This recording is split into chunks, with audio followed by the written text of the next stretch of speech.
আমাদের বাংলাদেশের গ্রামীণ পরিবেশের ঝোপঝাড়গুলো, বিশেষ করে ছোট খাল বা ডোবার ধারের ঝোপগুলো হতে একসময় এমন ধরনের ডাক ভোরবেলা বা দুপুরবেলা অথবা সূর্য ডোবার সময় ছিল খুবই সাধারণ ও অতি পরিচিত।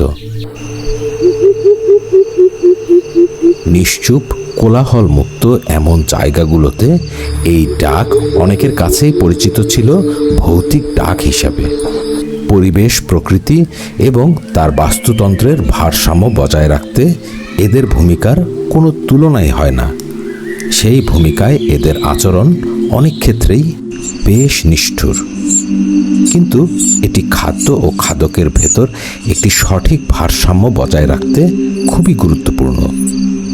অনেকটা কোকিলের মতো দেখতে, লাল চোখ এবং উজ্জ্বল বাদামি কমলা রঙের ডানার এই পাখিটির নাম কানাকুয়া বা গ্রেটার কোকাল।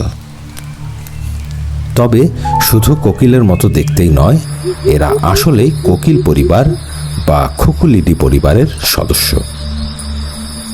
অন্যান্য শিকারের পাশাপাশি বিষধর সাপ শিকারে এরা খুবই পারদর্শী আর বেশ আকর্ষণীয়।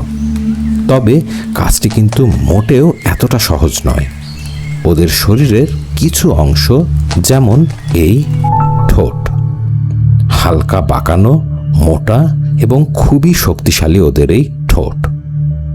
তবে শুধু ঠোঁটই নয়, ওদের চোয়ালের হাড়ও অত্যন্ত মজবুত।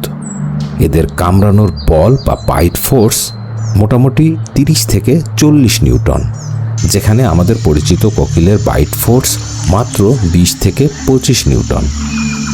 এই শক্তি ওদের জন্য যথেষ্ট সাপ বা ব্যাঙের মতো পিচ্ছিল প্রাণীদের ধরে রাখবার জন্য। তাছাড়া ওদের ঠোঁটের মাধ্যমে বারবার আঘাত করার বাড়তি ক্ষমতা দেয় ওদের চোয়ালের শক্তিশালী হাড়।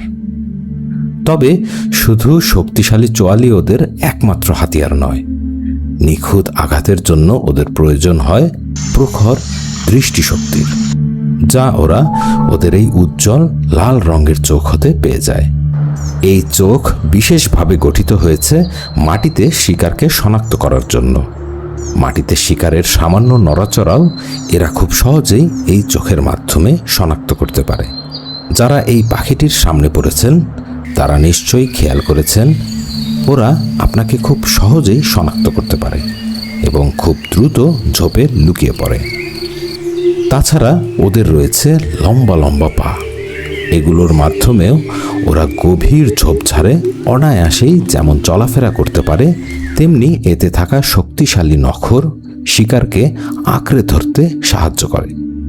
এত কিছুর পরও ওদের প্রয়োজন হয় আরও একটি বিশেষ শারীরিক ক্ষমতার, বিশেষ করে সাপের মতো প্রাণীদের শিকার করবার জন্য।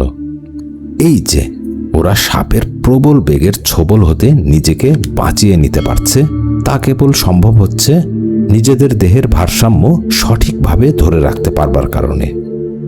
আর সেই কাজটি সঠিকভাবে করবার জন্য ওদের রয়েছে এই ধরনের লম্বা লেজ।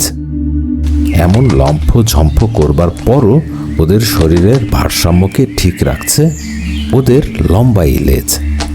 সত্যি বলতে ওদের লেজের আকার যদি ছোট হতো, তাহলে এমন লাফালাফিতে ওরা নিজেকে ধরে রাখতে পারত না, ভারসাম্য হারাতো আর সাপকে শিকার করতে যেয়ে নিজেই সাপের শিকারে পরিণত হতো।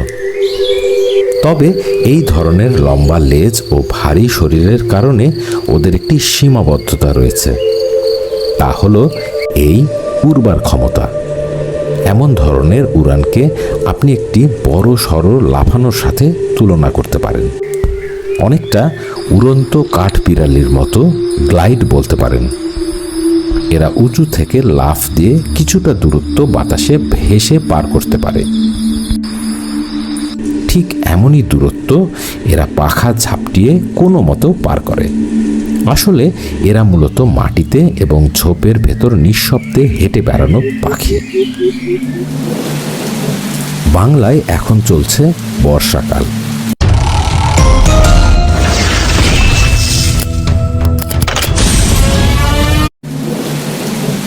বাংলায় এখন চলছে বর্ষাকাল। বর্ষায় যেমন উদ্ভিদগুলো প্রাণ ফিরে পায়, তেমনি ঝোপে ঝাড়ে বিভিন্ন পোকাসহ লার্ভার উপস্থিতিও বেড়ে যায়। বাসাতে স্ত্রী পাখি 3টি হতে সর্বমোট 5টি সাদা বা ফ্যাকাশে রঙের ডিম দেয়।